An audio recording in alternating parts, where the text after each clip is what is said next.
It is Thursday, June 25th, 2026, and this is The High Road, Logistics and Leadership.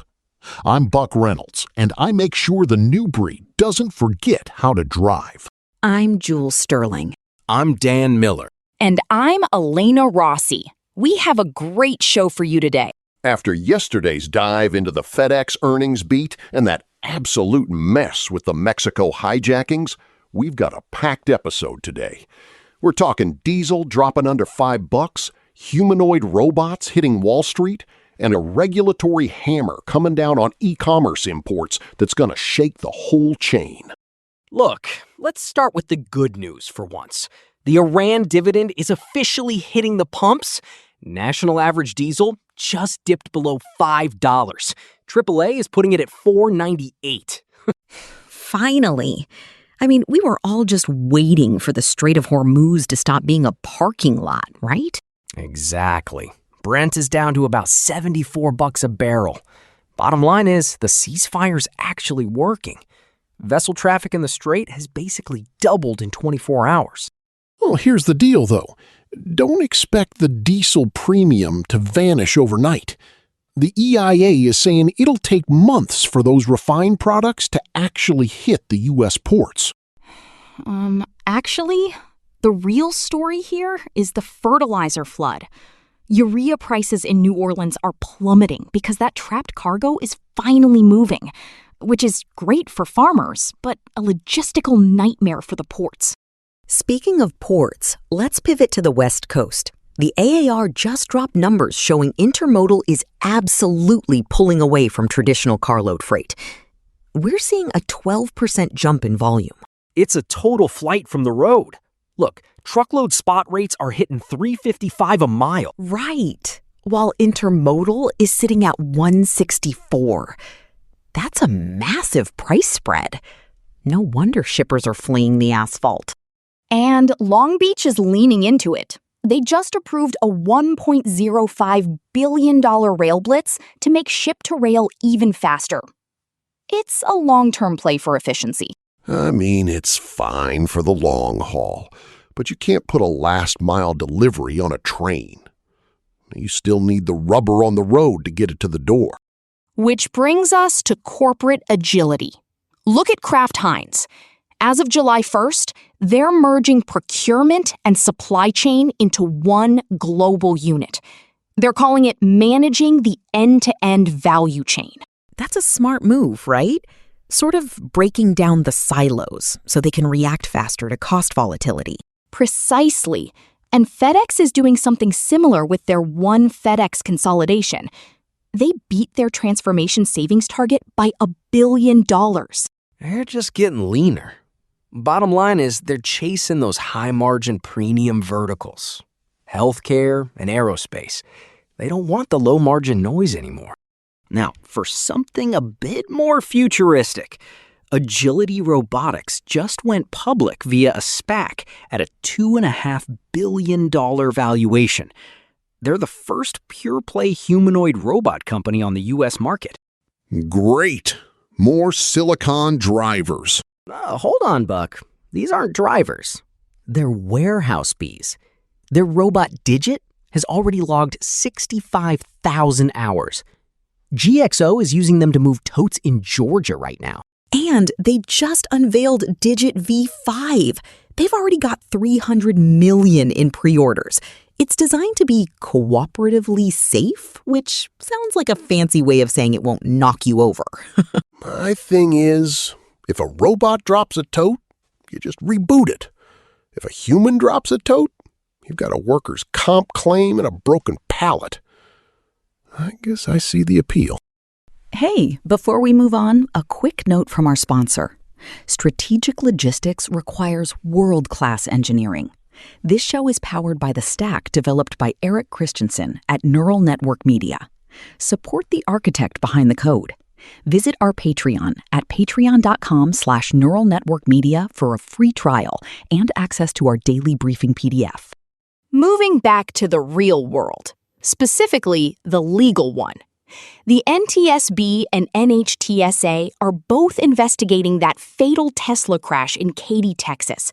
A Model 3 on full self-driving hit a home and killed a retiree. Tesla's claiming the driver floored it, but the family is suing for gross negligence. Actually, it's part of a larger trend. Waymo just recalled 4,000 robotaxis because they were driving into closed construction zones in Phoenix. The regulatory window is closing. See? That's what I'm talking about.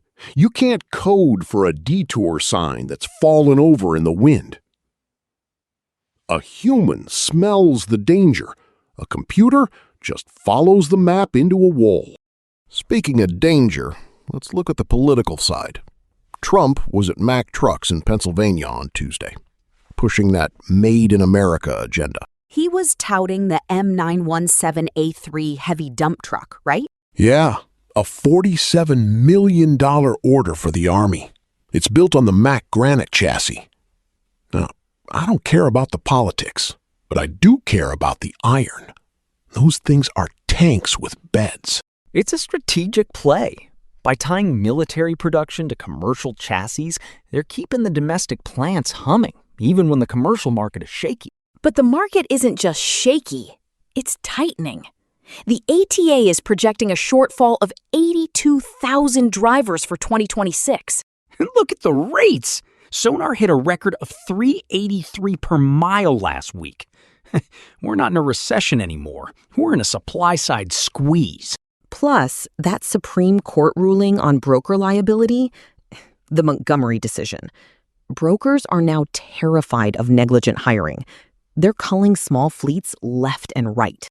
All right, time to step away from the spreadsheets. Now it's time for From the Sleeper Cab, our Thursday segment where we get a gut check on the actual asphalt. Listen, they say a CDL is a professional license, but lately it's felt like a participation trophy. We've all seen them. Paper drivers who can't back into a dock without a map. Well, the bill just came due. What happened?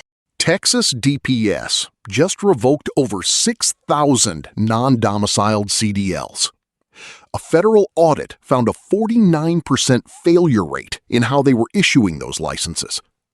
One horrific crash near Austin triggered the whole thing. 6,000? That's a massive hit to capacity in the South. It is, but it's necessary. You can't have people operating 80,000 pounds of steel on a shortcut credential. And it's not just Texas. Ontario is moving toward mandatory experience requirements for Class A applicants by 2027. It's a flight to quality. We're seeing the same thing with the FMCSA's SafeSpect glitch, where veteran carriers were suddenly flagged as new entrants. Exactly. I mean, imagine being a 30-year vet and getting a notice that you need a new entrant audit because a computer in D.C. had a hiccup. It's absolute madness. That's From the Sleeper Cab for this week. All right, let's get to the big one. The death of the de minimis loophole. Oh man, this is the one the e-commerce giants are sweating over. As of today, June 25th, CBP has suspended duty-free treatment for all low-value imports under $800. If it's coming via truck, rail, air, or ocean, you're paying duties now. Wait, so a $20 t-shirt from an overseas warehouse now needs a formal entry filing? Precisely. It's part of Executive Order 1411. The administration's stance is that importing is no longer a right. It's a privilege.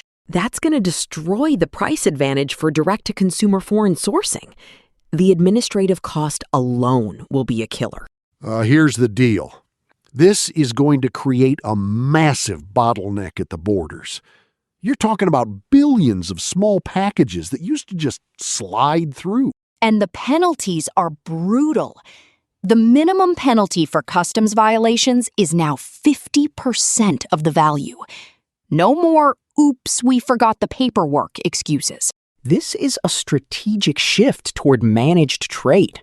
They're essentially forcing companies to bring their supply chains back home or use bonded warehouses. It's a total shock to the system. I can already see the emails from my accounts. Why is my shipment stuck in customs? I'm going to be spending my whole week explaining this to VPs. It's the only way to protect domestic manufacturing. You can't compete with free imports that bypass the system. I just hope the guys at the booths can handle the volume. If every $10 gadget needs a filing, we're going to have lines stretching back to the interstate. That does it for us today. We covered the death of the de minimis loophole and the rise of the humanoid robot. Stay wired, folks. Bye. See you soon. Face out. Keep the shiny side up.